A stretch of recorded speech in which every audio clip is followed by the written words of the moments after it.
Bon après-midi tout le monde. Mon nom est Luc Martin. Donc, je vais, coordonner la prochaine partie de cet après-midi. Je représente la Maison de l'Amitié de Montréal, qui fait partie de la communauté ménonite. Et nous allons entendre 4 représentants de différentes traditions religieuses qui vont parler de leur pratique d'aimer le prochain, comment c'est vécu de façon pratique. Et la première personne sera mon ami culturel et mon collègue de la communauté ménonite qui vous partagera un peu certains de notre focus sur les réfugiés. Alors, pourquoi on a un focus spécial sur les réfugiés? Donc, Claude, pour donner un peu sa biographie, il est au Québec depuis 47 ans, ponctué d'un séjour de 6 ans parmi les Autochtones du Labrador. Claude Queval, formé en théologie et diplômé de l'Université de Sherbrooke en psychologie des relations humaines. Il est co-représentant du comité central ménonite, que vous allez entendre parler probablement un tout petit peu, avec son épouse Muriel qui est avec lui aujourd'hui. Il est aussi pasteur d'une église ménonite dans la banlieue nord de Montréal. Muriel et Claude sont les heureux parents de 4 enfants adultes, 2 filles, 2 garçons, et ont la joie de voir grandir leurs 9 petits-enfants. Alors, Claude nous entretiendra de l'accueil des réfugiés dans la communauté ménonite. Souvent en situation de réfugiés à travers leur histoire, les Ménonites se trouvent maintenant en situation d'accueillant. Il nous dira comment ils ont vu leur rôle au cours de leur histoire et comment ils le voient aujourd'hui au sujet des déplacés et ce qui motive leur action. Donc j'invite Claude à nous présenter.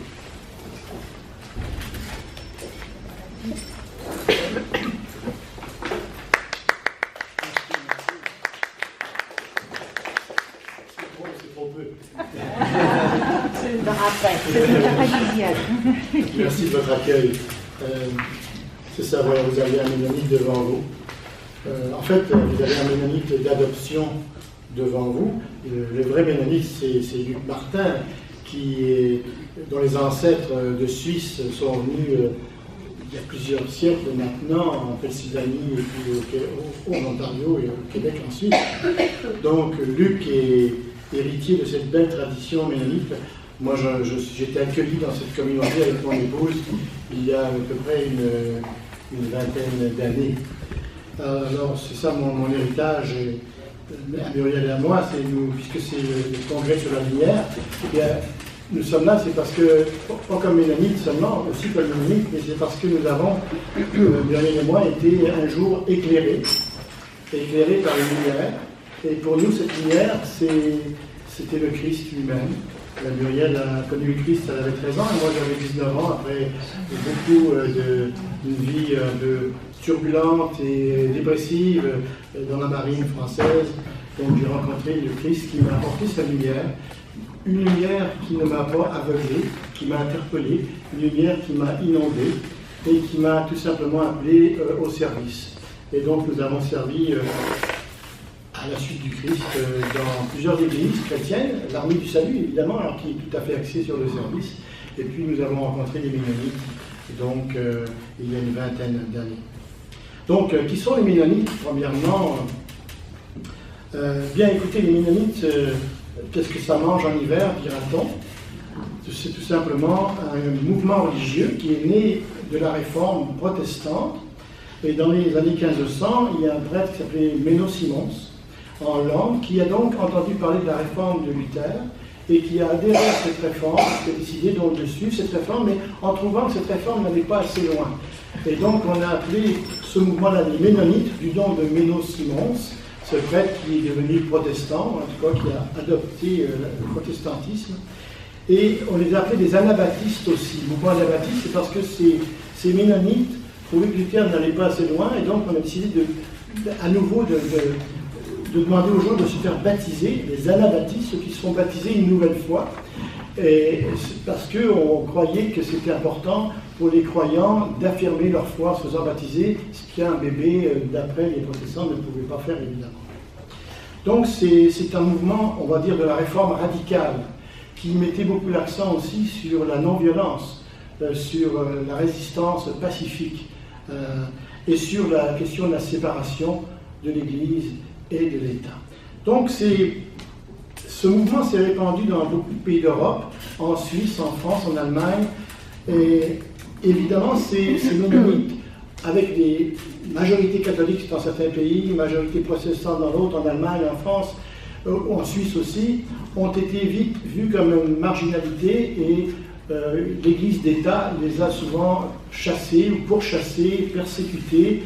Et ces mennonites, donc, comme les ancêtres de Luc, se sont retrouvés dans une situation de difficulté de vivre sa foi librement dans leur pays, et ils ont dû s'expatrier, donc ils sont devenus rapidement un peuple de réfugiés. Il y a eu donc une grande communauté mennonite aussi qui s'est établie en Ukraine, de langue allemande, et c'est ce qui représente la majorité des mennonites au Canada et aux États-Unis. Ces mennonites qui étaient en Ukraine, à la révolution bolchevique, vous savez, en 1917, les mennonites qui étaient des cultivateurs très travaillants et prospères, leurs terres ont été confisquées, et ils ont dû être chassés, et donc ils se sont expatriés, ils ont négocié avec le gouvernement russe pour partir. Il y a un comité qui a été formé à ce moment-là pour venir en aide aux mennonites qui souffraient de famine dans une Ukraine qui était appauvrie par la révolution, et donc les mennonites d'Amérique du Nord leur sont venus en aide et ont créé un comité central mennonite qui existe toujours aujourd'hui, qui est une vieille dame de 95 ans et qui se porte bien.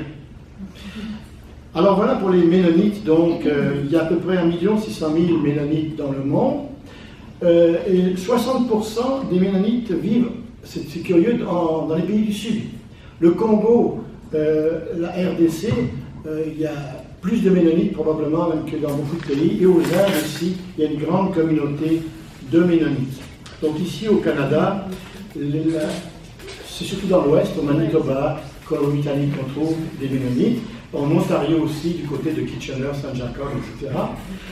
Ça représente aussi une variété on parlait ce matin de la pluralité, vous savez, dans les groupes, et ça va des Amish, que vous connaissez, et jusqu'aux mennonites qui sont tout à fait intégrés dans la vie quotidienne, moderne, qu'on connaît. C'est un grand spectre, là, un large spectre de façons de vivre, mais toujours avec cette idée que c'est le Christ qui est au centre de leur vie.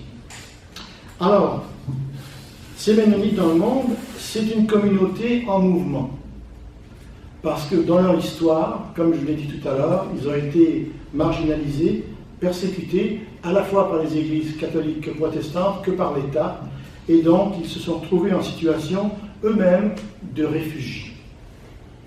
Alors ils ont été accueillis en Amérique du Nord, au Manitoba, en Pennsylvanie, à cause justement de cette politique de liberté des religions. Ça n'a pas toujours été facile pour eux. Et il y a eu des défis, de grands défis à surmonter, mais ils ont été accueillis. Alors c'est la première chose que j'aimerais mentionner. Avant d'accueillir, il faut sentir qu'on est de soi-même accueilli. Avant d'éclairer les autres, il faut savoir que nous avons nous-mêmes été éclairés. Alors accueillis comme mouvement mennonite, éclairés par le Christ, c'est ce qui fait que ça nous donne une possibilité à nouveau de regarder le présent et l'avenir et de regarder notre rôle. Comment voyons-nous notre rôle comme accueillant et éclairant, puisqu'on parle de lumière. Bon, on ne fera pas les statistiques, vous savez qu'il y a environ 60 millions de réfugiés dans le monde. Cyberpresse disait hier qu'il y en avait 40 millions sur les routes. En tout cas, c'est un chiffre qui nous dépasse complètement. La moitié sont des enfants. Et il faut remonter à la fin de la Seconde Guerre mondiale pour trouver de tels chiffres. Et depuis 2011, la guerre en Syrie, évidemment, a causé plus de 200 000 victimes, donc près de 12 millions de sans-logis. Je n'ai pas mis d'image par choix, parce que les images, vous en êtes inondés, et que les images, à la suite les unes des autres, risquent parfois de nous désensibiliser et de nous anesthésier ensemble quand on se sent tellement impuissant devant ce qu'il y a à faire. Alors face à cette crise sans précédent, voilà la réponse des Mennonites qui éclaire. Pourrions-nous maintenant fermer nos frontières à d'autres qui sont à la recherche de ce que nous avons nous-mêmes trouvé? Un pays d'accueil, une liberté de croire et d'exercer notre vie d'élever notre famille. Alors, pour être accueillant, c'est important, que ce soit pour les Ménonites ou pour les individus ici, pour vous, pour chacun de vous, pour vos congrégations, c'est important d'avoir une bonne mémoire. C'est important de connaître notre histoire. Une bonne mémoire de notre histoire, ça nous aide justement à pouvoir regarder le présent et l'avenir avec une autre perspective. Et si on regarde donc quelques générations qui nous ont précédés, pour les Ménonites, c'est clair qu'ils sont dans une situation où l'histoire leur montre qu'ils ont été constamment accueillis dans un pays, dans un autre. Ce comité central ménonite dont j'ai parlé tout à l'heure a été créé en 1920, justement par les Ménonites d'Amérique du Nord, pour venir en aide à leur famille. Au début, c'était juste simplement Ménonites qui aident d'autres Ménonites. Ils étaient interpellés par la famine qui existait en Ukraine, et donc ils ont formé un comité en Amérique du Nord pour venir en aide à ces familles, ces milliers de gens, de Ménonites qui étaient dans un état de famine en Russie et en Ukraine. Et ce comité a continué après, parce qu'on s'est dit pourquoi cette expertise, ou en tout cas cette expérience d'entraide humanitaire envers nos frères, pourquoi est-ce qu'elle ne continuerait pas au service de toute l'humanité, pas seulement les Ménonites ou pas seulement les chrétiens. Et on se retrouve avec une situation où les Ménonites, par exemple, le comité central ménonite, a un partenariat avec beaucoup d'organisations, mais dans le monde musulman, par exemple, on a un partenariat avec le Croissant-Rouge, parce que la Croix-Rouge n'existe pas, c'est le Croissant-Rouge. Donc voilà une belle façon de montrer que notre entraide n'est pas seulement pour les gens qui nous ressemblent seulement. Une bonne mémoire de leur histoire, de notre histoire, ce que je vous invite à faire vôtre, ce que je vous partage aussi, c'est l'idée. Bonne mémoire de notre histoire et bonne mémoire de nos valeurs. Les Ménonites ont été éclairés aussi, à partir de la Réforme, justement, par cette lumière du Christ, qui n'est pas une lumière aveuglante, mais une lumière qui nous baigne, une lumière tendre, une lumière qui nous éclaire à l'intérieur, premièrement, qui nous dit qui on est, qui révèle les côtés sombres de nous, mais qui révèle aussi la beauté qu'il y a en nous, et ce désir d'aimer, de servir, et un éclairage, évidemment, aussi qui va vers l'extérieur, parce que cet éclairage doit nous montrer la réalité de ce monde, qui est un monde difficile, un monde cruel bien souvent, mais un monde qui a besoin d'amour, qui a besoin de beauté, un monde qui aspire à l'harmonie, comme on disait ce matin, dans ce terme bien choisi par le directeur Bon. Une bonne mémoire de leur histoire, une bonne mémoire de leurs valeurs, qui puisent donc dans leur foi en Jésus-Christ. Ce n'est pas un secret pour personne, les Ménonites s'affichent comme des croyants et des suivants de Jésus-Christ. Donc nous sommes d'abord des suivants de Jésus-Christ avant d'être Ménonites. Parce que vous savez, nos Ménonites, anabaptistes, c'est des petits sobriquets qu'on donnait. C'était assez péjoratif finalement. On disait les Ménonites, c'est-à-dire les disciples de Méno, Simons. Les anabaptistes, c'est ceux qui se font baptiser, là, comme on dirait les papistes. Vous savez que les protestants disaient parfois les papistes. Bon, c'était pas des termes très gentils à ce moment-là, mais c'est devenu notre identité. Les Ménonites donc savent que leurs ancêtres spirituels étaient eux-mêmes des réfugiés économiques et parfois politiques. Donc, parce qu'on puise nos valeurs dans l'Évangile et dans la Bible. Alors Marie, Joseph et Jésus, vous saviez qu'ils étaient des réfugiés politiques. Quand ils sont partis de Palestine pour fuir en Égypte, c'était parce que leur vie et celle de leurs enfants étaient menacées. En lisant les évangiles, on voit cette histoire. Donc c'est des réfugiés politiques, tout simplement, cette famille-là. Ils ont connu ce que c'était. Abraham, Isaac, Jacob ont quitté eux-mêmes la terre promise à plusieurs reprises à la recherche de nourriture à cause d'une crise économique. Ainsi, l'émigration, pour des raisons économiques, de guerre ou de recherche d'asile, n'est pas très éloignée de l'héritage personnel de chaque chrétien. Dieu a demandé au peuple d'Israël d'aimer les émigrés parce que lui-même les aime. Et on trouve ces textes qui sont des beaux textes où Dieu dit à son peuple, Dieu défend le droit de l'orphelin et de la veuve, il aime l'immigré et lui donne du pain et un manteau. Et dit, vous aimerez l'immigré, c'est Dieu qui parle à son peuple, pour justement pour les aider à garder cette mémoire, parce qu'on oublie vite, vous savez, hein. L'être humain est un être oublieux. Et on a besoin de se rappeler d'où on vient. Et Dieu dit à son peuple, vous aimerez l'émigré, car vous avez été des émigrés en Égypte. Donc voilà une bonne raison pour les croyants, pour les juifs, pour les croyants, mais aussi pour les ménonites, de se rappeler. Vous allez aider ces gens-là parce que vous-même, vous avez été des émigrés. Meilleure mémoire, mais je dirais encore une meilleure mémoire, mais il faut aussi avoir une meilleure imagination, une créativité, vous savez. Alors, une occasion de manifester cette foi, de la mettre en pratique. Et pour ça, Dieu nous a donné une capacité de réfléchir et d'agir en étant créatif et imaginatif. C'est merveilleux, c'est pour ça qu'on a des artistes. Dieu est un artiste.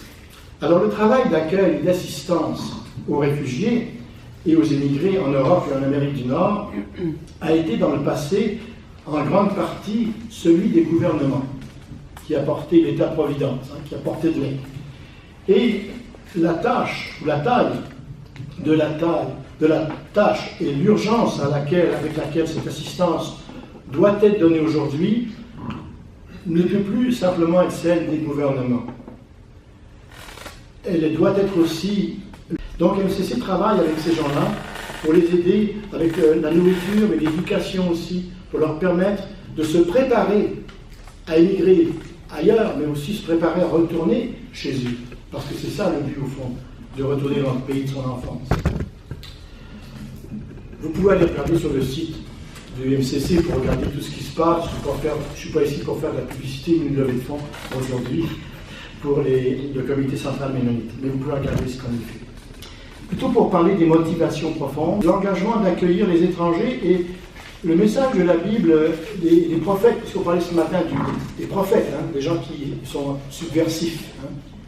Des gens, mais le professeur a été plus gentil que subversif, il a dit prophétique, c'est vrai. Les prophétiques, souvent, c'est des gens qui vont déranger. Oui, bien sûr. Et le prophète Ézéchiel, par exemple, dans l'Ancien Testament, va déranger beaucoup la société juive qui était bien installée à ce moment-là, qui avait peut-être oublié qu'ils étaient des émigrés eux-mêmes.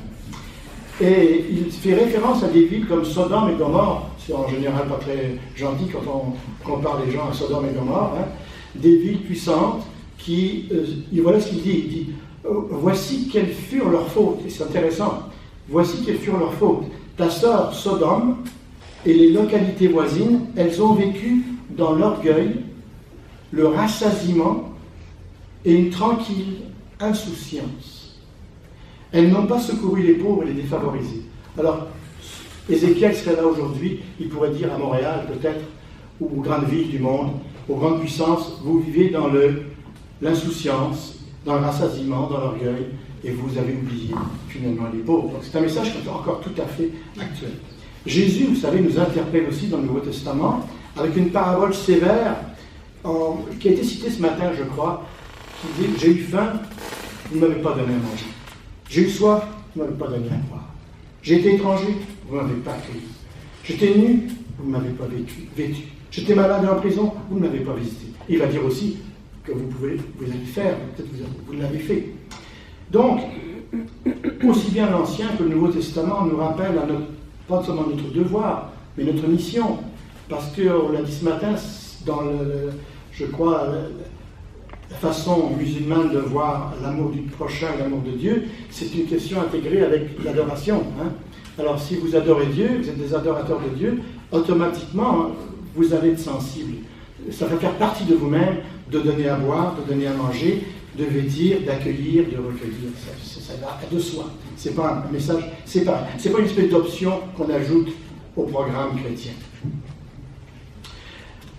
Les Ménonites ont continué au cours de la Seconde Guerre mondiale d'aider les gens qui n'étaient pas des Ménonites, notamment pendant la dernière guerre, les enfants évacués des villes britanniques qui avaient été bombardées à ce moment-là. Le secours ménonite américain a été présent en France pendant la guerre et va s'employer par diverses façons à aider les enfants juifs en collaboration avec d'autres œuvres religieuses et juives. Pendant les rafles de 1942, par exemple, il y a des Ménonites qui ont participé à des rencontres pour essayer de placer des enfants dont les parents étaient déportés dans les camps. certains vont payer le prix, vont être internés aussi, des Ménénites vont être arrêtés, vont être envoyés dans des camps de concentration, ils vont être libérés, certains vont probablement mourir aussi. Donc il y a toujours un prix à payer à l'accueil. Ce n'est pas gratuit pour personne. Et certains le payent de leur vie aussi, en se tenant debout pour les valeurs auxquelles ils croient. Dans les années 70, on a parlé de ça ce matin, les bouddhistes qui justement au Vietnam se levaient ou se faisaient brûler simplement pour protester contre l'invasion américaine et la guerre. Et bien en 70, les Ménénites se sont portés aussi à l'aide des réfugiés d'Asie du Sud-Est, ces boat people qu'on appelait, pour les parrainer en Amérique du Nord. Alors voilà un constat cependant, les réfugiés ne logent pas tous à la même enseigne. Les réfugiés ne logent pas tous à la même enseigne. Nous le savons au Canada, pour accueillir une famille de réfugiés syriens, il faut presque 1 an. Pour accueillir quelqu'un qui vient d'autres pays aujourd'hui, ça prend 4 ou 5 ans. Ce qui pose des problèmes de choix déchirants parfois pour des gens qui veulent aider des familles.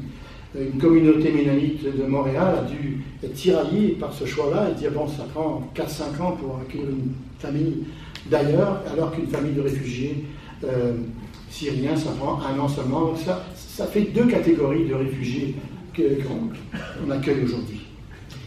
La directrice du Conseil canadien pour les réfugiés elle-même disait elle craint que les efforts déployés par Ottawa actuellement pour recevoir de nombreux Syriens, et on veut l'encourager, ne finissent cependant par entraîner la création d'un système à 2 vitesses pour beaucoup de gens qui sont toujours dans leur pays et qui n'ont pas cette chance de se trouver dans cette catégorie de personnes. Besoin de lumière. En parlant du Christ, tu as lu ce matin le premier passage de Jean, l'évangile de Jean. La parole était au commencement. Et puis Jean nous dit aussi dans le verset 9, un peu plus loin, il nous dit, en parlant du Christ, Jean nous dit, cette lumière, le Christ, était la vraie lumière qui, en venant dans le monde, éclaire tout être humain. Donc, c'est ce que je crois, à titre personnel, et les Ménénites croient que Jésus est cette lumière qui, venant dans le monde, éclaire tout être humain. Et je reviens à l'idée, être éclairé par cette lumière du Christ, moi je n'ai pas été aveuglé pour cette lumière, j'aurais certainement pas suivi le Christ s'il m'avait mis ça. J'avais un ami qui me disait, mets tes phares, mais pas tes hautes. Alors le Seigneur m'a pas mis ses hautes, pour m'aveugler. Et il m'a inondé de sa lumière et il m'a simplement inondé de son amour, de sa tendresse, à un moment où j'avais besoin d'une lumière douce, non pas d'une lumière violente qui m'aveugle. Eh bien, cette lumière à l'intérieur de nous, le Christ peut aussi propager sa lumière autour de nous pour que nous puissions avoir un regard de compassion éclairé sur les besoins de notre monde souffrant. Accueillir en éclairant l'autre sans l'aveugler, ne mettons pas les hautes. Donc c'est aussi un encouragement pour nous quand nous voulons aider, quand nous voulons accueillir, ne mettons pas nos hautes. Essayons bien doser la lumière pour accueillir avec tendresse. Une compassion donc durable. Compassion durable parce que vous savez, les images qui défilent sur nos écrans, chaque jour en cyberpresse, j'entends des dizaines de morts à chaque fois à Bagdad, en Afghanistan, un peu partout. Et à un moment donné, je suis saturé, on dirait que je banalise ces morts-là. Ces morts deviennent une statistique pour moi. Et il y a une espèce de phénomène de zapping émotionnel qu'on connaît, vous savez. Hyper médiatisé, les images viennent et vont. Il y a un élan de sympathie qui se fait, une compassion, je dirais une compassion de canapé. Quand je regarde la télé, j'ai une compassion de canapé et je continue de manger mes pop-corn. Et j'ai un petit peu de larmes aux yeux, mais ça va vite passer, vous savez, il ne faut pas vous en faire, ça va vite passer. C'est souvent éphémère. Les besoins seront toujours là dans 6 mois, et le risque est de se laisser emporter par d'autres causes. Jésus nous donne une belle parabole.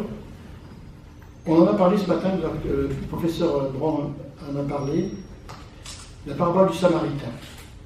Mais un Samaritain qui voyageait arriva près de lui, c'est un gars qui était magané sur le bord de la route, vous avez connaissé l'histoire, et il fut rempli de compassion lorsqu'il le vit. Il s'approcha et banda ses plaies en y versant de l'huile et du vin. Puis il le mit sur sa propre monture, le conduisit dans une auberge et prit soin de lui. Le lendemain, à son départ, il sortit 2 pièces d'argent, les donna à l'aubergiste et dit « Prends soin de lui, ce que tu dépenseras en plus, je te le rendrai à mon retour. » Accueillir, oui, mais pas sans réfléchir. Ce Samaritain a été ému, il a vu, il a été ému, il a agi, mais il a prévu aussi la suite. Et ça, c'est une belle chose. Il a prévu aussi la suite, une compassion dans la durée. Il n'a pas pu agir lui-même, mais il a su trouver des partenaires pour continuer la tâche avec une expertise qui n'avait plus, une disponibilité qui n'avait plus. Ce qui est possible dans ce partenariat que les églises peuvent avoir ensemble. De passer le relais à quelqu'un d'autre qui peut mieux faire les choses que moi. Et c'est intéressant dans cette parabole parce qu'on pense toujours que le prochain, vous savez, c'est le gars qui était sur le bord de la route. Hein? Aime ton prochain comme toi-même. Oui, c'est vrai, c'est le prochain aussi, celui qui est magané sur le bord de la route. Jésus, en disant ça, surtout disait à dire aux Juifs de son entourage, le prochain, c'est celui que vous ne pensez pas. Le prochain, c'est celui qui exerce la miséricorde et qui, pour vous, on le méprise, c'est un Samaritain. Et on ne sait même pas si c'est vraiment un croyant. Alors, Jésus dit ça pour les Juifs eux-mêmes. Il dit, vous voyez, le prochain, c'est qui? C'est le Samaritain. Aimez-le, le Samaritain aussi, qui est différent de vous. Mais le prochain, c'est celui qui s'approche. C'est lui le prochain. Qui a été le prochain de celui qui est sur la route? C'est celui qui s'est approché. Alors, nous qui avons les moyens, ce sont nous qui sommes les prochains, qui pouvons nous approcher, sans le faire non plus de notre hauteur. Je pense qu'on fait référence ce matin dans la conférence, on ne pas le faire avec une hauteur, mais d'être en harmonie avec l'autre. Alors évidemment, on pourrait arguer, le bon Samaritain, il était confronté à un seul sur la route, pas des millions. Mais quand on a demandé à Mère Teresa comment elle faisait, elle a dit, un à la fois. C'est donc possible à notre niveau individuel et de nos organisations. Une compassion durable, qui ne s'évapore pas au gré des images. Accueillir aussi des réfugiés dans une communauté, c'est gratifiant.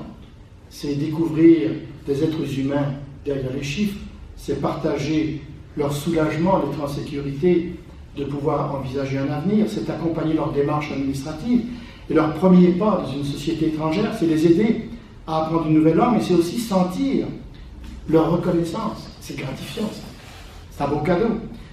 Goûter leur spécialité culinaire, leur culture, se réjouir de leur aide dans les travaux du jardin, apprendre quelques mots de leur langue, découvrir leur foi.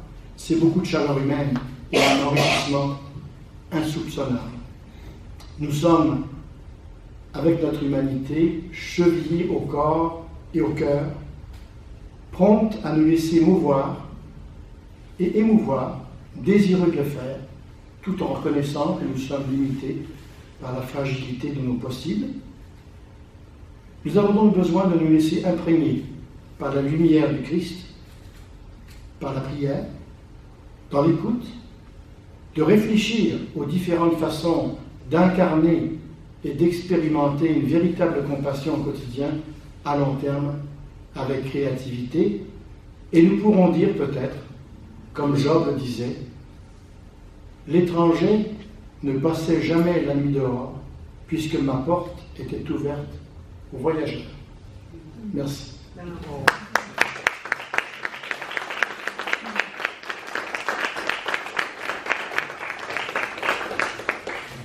Alors, Luc, je te laisse présenter.